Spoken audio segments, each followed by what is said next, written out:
Nos encontramos nuevamente en esta su secuencia Agenda Ambiental, compartiendo el set en esta oportunidad con Rocío Silva Santiesteban, quien es secretaria ejecutiva de la Coordinadora Nacional de Derechos Humanos. Con ella conversaremos sobre el rol de la Coordinadora, una organización tan importante que está cumpliendo 30 años, y los temas de coyuntura asociados al trabajo que viene impulsando la Coordinadora, cómo ellos se insertan en estos temas y también la agenda estructural para la defensa de derechos en el caso de pueblos indígenas, otros derechos humanos, sus repercusiones tanto en el tema ambiental como político, social, económico.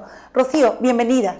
Gracias, Pilar, gracias por la invitación. Y bueno, en efecto, nosotros ahora estamos cumpliendo 30 años de labor ininterrumpida. ¿No? La coordinadora fue fundada en el año 85 por un grupo de diversas instituciones, entre ellas APRODE, IDEL, ANFACEP, etcétera.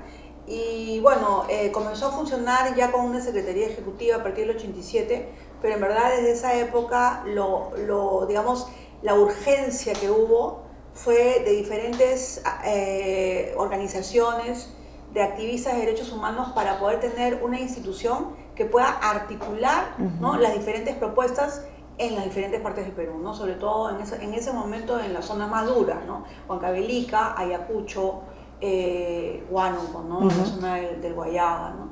Y bueno, en un principio la agenda principal de la coordinadora fue una agenda muy vinculada a este proceso de violencia política, de conflicto armado interno, pero posteriormente, a partir de, digamos, de los años 90 y a partir del año 2000, cuando se da la Comisión de la Verdad y Reconciliación, la agenda se amplía, ¿no? Y hoy en día en la coordinadora también se ven temas de violación de derechos humanos de pueblos indígenas, a población en condición de vulnerabilidad, como la población LGTBI, o también tenemos una mesa de personas con discapacidad. También se está viendo mucho lo que es el acompañamiento a personas que han sido, digamos, impactadas por los conflictos sociales de diferentes maneras, no solamente a familiares de víctimas, sino también a personas que por A o B motivos han visto que su vida rutinaria y de todos los días ha cambiado debido a estos conflictos sociales, y por supuesto acompañamos también el tema de derechos de los pueblos indígenas.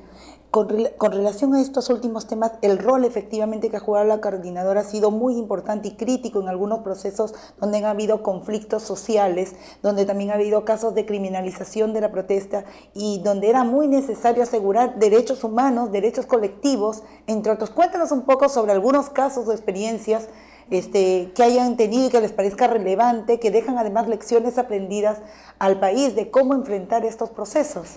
Bueno, yo hablaría, hay muchos casos, ¿no? Hay muchos casos, sobre todo hay muchos casos de la época de los años 80, ¿no? O sea, de hecho hay varias instituciones de la coordinadora que han llevado casos como el de Putis, Cayara, varias masacres, Comiset llevó también el caso de Lucanamarca, y han sido casos importantes también para que líderes de Sendero Luminoso, del MRTA, estén ahora en prisión, ¿no? Pero bueno, también por supuesto se han llevado otros casos en que los actores han sido miembros de las Fuerzas Armadas, ¿no? Pero de todos los casos, digamos, yo resaltaría el caso más importante de los últimos tiempos ha sido sin duda el que se acompañó a las personas que han sido criminalizadas por el Baguazo, ¿no?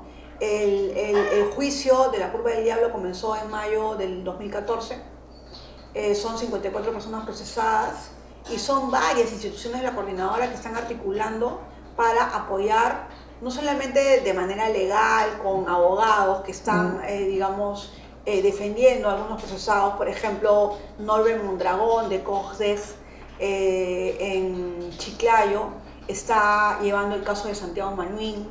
La Vicaría de la Solidaridad de Jaén está llevando varios casos de varios indígenas, la Comisión Episcopal también, el IDL, sino que nosotros también desde la coordinadora misma, de la Secretaría Ejecutiva, tratamos de organizar, por ejemplo, visitas, ¿no? Visitas de algunos abogados de Colombia, incluso nos ha acompañado el Colegio de Abogados de Estados Unidos, se llama la Barra de Abogados de Washington, algunos también abogados de México nos han acompañado también y otros países para hacer informes sobre el proceso, ¿no? Porque en realidad para nosotros, yo no sé si para los jueces y para los fiscales sea así, pero para nosotros desde la Coordinadora de Derechos Humanos, el juicio por la curva del diablo es un juicio paradigmático, porque es un juicio en el que participan una alta cantidad de personas que han sido criminalizadas, que son indígenas, también mestizos,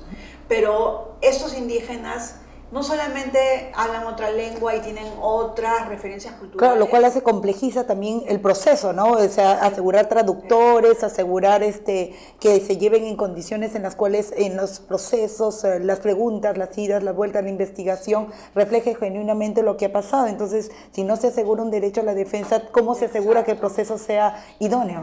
Sí, exacto, ¿no? Precisamente por eso nosotros hemos pedido que varias instituciones, por ejemplo, de justicia de Colombia, el DPLF de Washington, entre otras instituciones, nos acompañen, presenten informes, y hay otras instituciones que siguen acompañando. Nosotros mismos, yo personalmente he ido también a ver el juicio, hemos conversado con algunos de los procesados, sobre todo con los más vulnerables, ¿no? Y bueno, ¿por qué para nosotros este proceso es importante? Porque en este proceso se están analizando una serie de elementos que no tienen que ver solo con que hayan sido asesinados una cantidad alta de policías o de mestizos o indígenas, sino por qué sucedió todo eso, ¿no? Y en ese sentido siempre nos llamó la atención de que no se han incluido ni siquiera como testigos a Mercedes Cabanillas, a Alan García o incluso a Mercedes Flores Arao, que fueron, a nuestro parecer, los responsables de Baguazú.